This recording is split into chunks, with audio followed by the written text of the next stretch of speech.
अस्सलामुअलैकुम dear students, क्या हाल है। उम्मीद करती हूँ आप खैरियत से होंगे। ये आपका बायो का पीरियड है।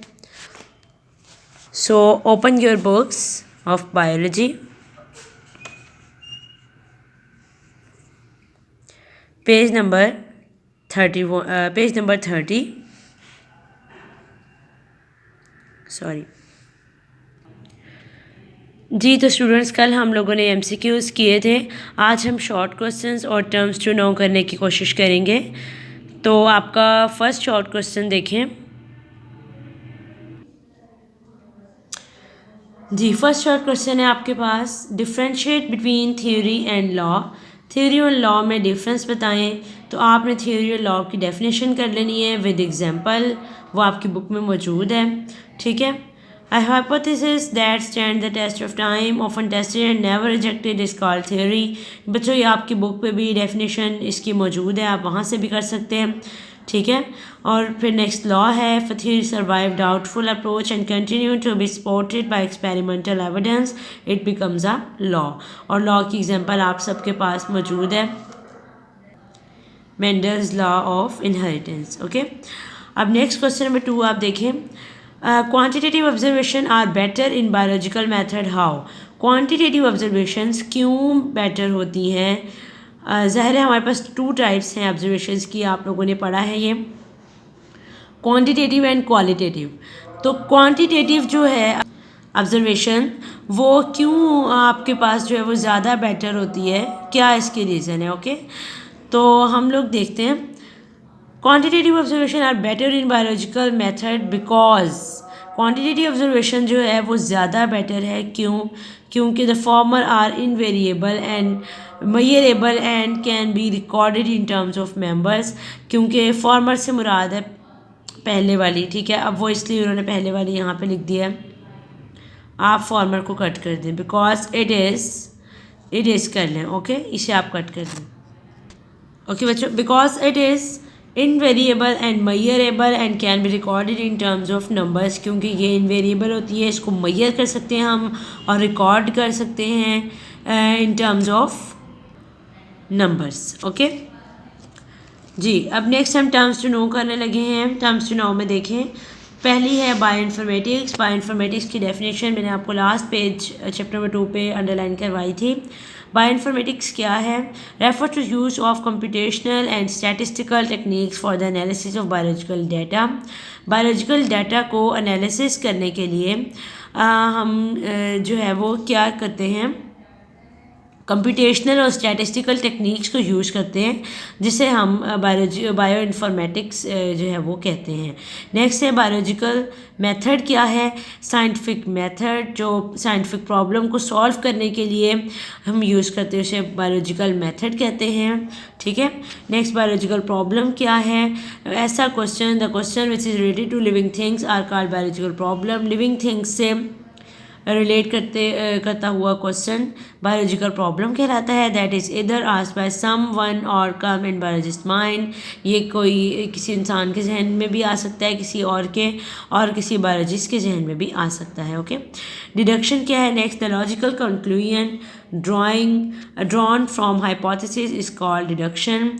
ऐसी लॉजिकल कंक्लूजन्स जो हाइपोथेसिस से हमारे पास निकले, ड्रॉ हो, उसे हम डिडक्शन कहते हैं। For example, the deduction made about malaria from hypothesis was, क्या मलेरिया की हमने डिडक्शन निकाली थी कि if plasmodium is the cause of malaria then all persons ill with malaria should have plasmodium in their blood.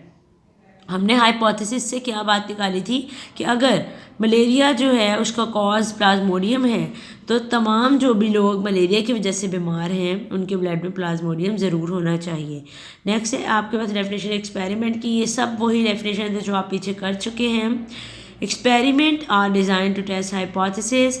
Experiment hypothesis को design करने के लिए जो है वो टेस्ट करने के लिए डिज़ाइन किया जाता है।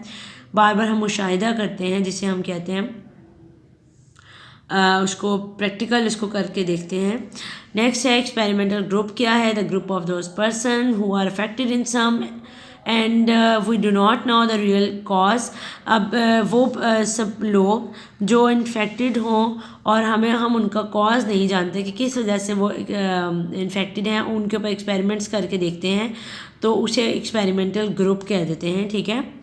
अब जैसे इसकी एग्जांपल है person suffering from any disease, कोई भी ऐसा शख्स है जो किसी बीमारी में मुब्तला है, उसके ऊपर एक्सपेरिमेंट करके देखेंगे, उसको वैक्सीन लगा के कि आया कि ये इससे ठीक हो रहा है या नहीं हो रहा, तो वो एक्सपेरिमेंटल ग्रुप में शामिल हो गया।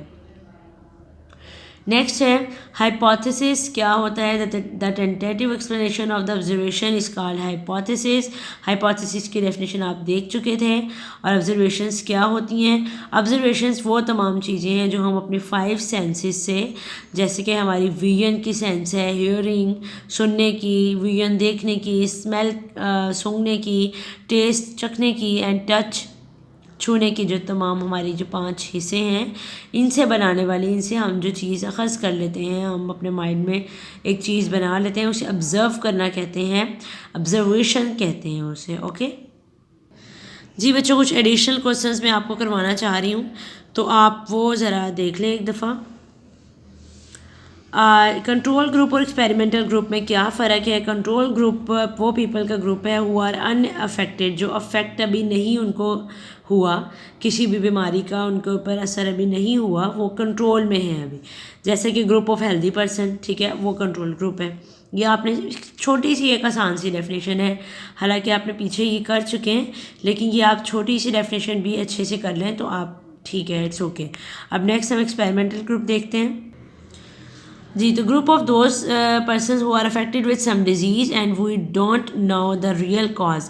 हम उनका रियल कॉज नहीं जानते। ऐसे लोग जो किसी बीमारी में मुब्तला हों लेकिन उनकी वजह मालूम नहीं है कि किस वजह से मुब्तला है, तो वो क्या होगा? एक्सपेरिमेंटल ग्रुप होगा। अभी जैसे आपने पीछे किया, जैसे group of malaria patient.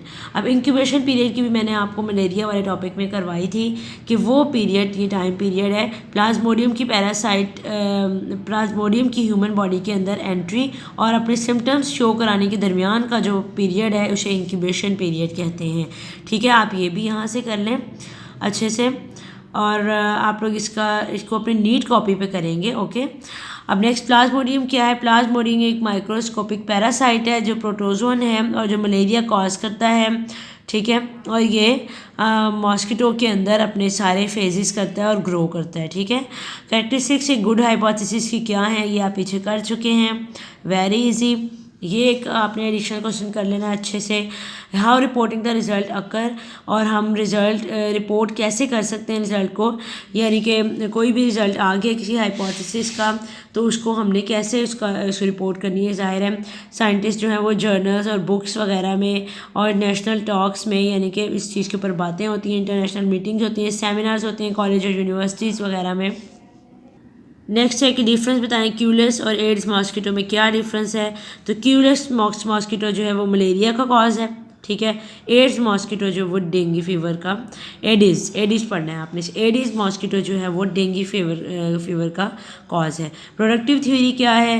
The theory that keep on suggesting new hypothesis, ऐसी थ्योरी जो नई हाइपोथेसिस को सजेस्ट करते रहे और टेस्टिंग जो है वो चलती रहे उसके बारे में, उसे प्रोडक्टिव थ्योरी कहते हैं जी। तो बच्चों आपने इन सब तमाम क्वेश्चंस को अपनी नोटबुक्स में अच्छे से कर लेना है। आप चाहें तो इसका स्क्रीनशॉट बना लें ताकि आपके पास ये सेव हो जाए और आप इसे बाद में नोटबुक्स पे कर सकें, ठीक है जी। बच्चों फिर इंशाल्लाह नेक्स्ट मुलाकात होती है। अपना ख्याल रखिएगा और इन क्वेश्चंस को अच्छे से लर्न कर लीजिएगा। ओके, अल्लाह हाफिज़।